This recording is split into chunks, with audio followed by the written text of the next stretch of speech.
Welcome, Dr. Bedi. It's a pleasure that you could make it to the Ideatum. What are your first thoughts about the forum? Not a day late. Not a day late, and keep sharing. Focus a lot on research. Because what I search for on the Twitter and social networking is research and small videos. Right. So 5-minute video or a 3-4 minute inspirational video which gives you the crux. Right. And also posts the research article on that. Yes. And I download these articles from Entrepreneur, Success Magazine, Forbes, Harvard Right. Business, and so many others. So I think that's what this Indian could be about South Asian leadership studies. Right. As to what I think that's what it would be. Take us towards that. Right. We were talking before as well, and and most people see you as the icon of courageous leadership. A lot of times you're associated with courage, but as well at the same time you have also been very nurturing. Example, Tihar jail reforms that you brought about. You brought out community leadership. How does that work out? How did you develop? It's kind of a paradox, isn't it? No, it isn't. Courage is not brutish. Courage is human. Right. And it's actually, courage is a human response to a situation where somebody may be needing help. Right.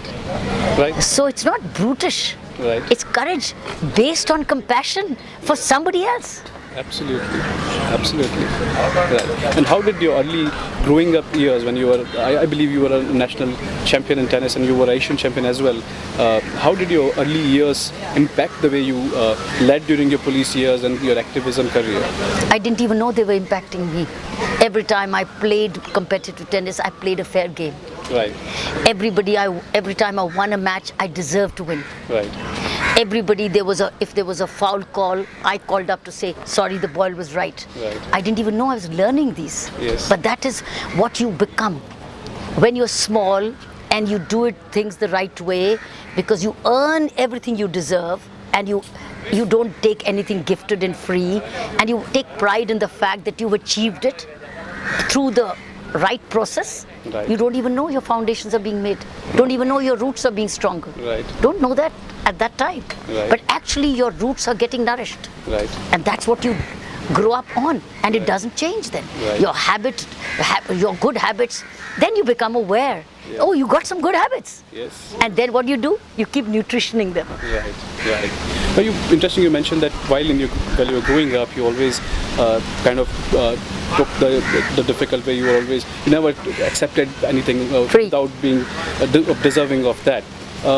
And throughout your career, I see that there are a lot of you were very assertive, especially with the authority. How did you see and how the kind of change that you see today in the society, how is it playing out, especially with the gender, especially when it comes to working in a male-dominated patriarchal society? Once your thinking is based on sound ethics, you don't look at things as a man or a woman. You start looking things as a person. Right. And you look at things as who's in need. Right. What is right here? Right. What am I supposed to do? What's my duty to be done? What are my resources? How can I apply them most justly and remain selfless about it? Yes. Because you're anyway a person in the government. Yes. The government's taking care of you. Yes. What more do you want? Your job is to see that you impart justice and service in the proportion that's needed. Right. And you don't do fears or favors. That's it. That's your job. But that spirit of inner sense of security comes in when you're growing up. Right. Because when you're really grounded, Yes. and you know who you are and what you want, and that your needs are the red lines are not crossed. Yes. I think that's your growth. Yes. Last question to you, ma'am. One single core leadership skill that has always helped you while leading the police force in India, what would that be? Is to remain true to myself. And if I don't like something, I don't want to feign it. Either I want to say it or I get away from it. Right. But I won't adopt it. I won't masquerade it. Right. I think it's remaining true to yourself, and there's another word called being authentic. Yes. So it's remaining trustworthy. People must trust you. Yes. They must understand that what she's saying, she means it. She lives it. People will follow you.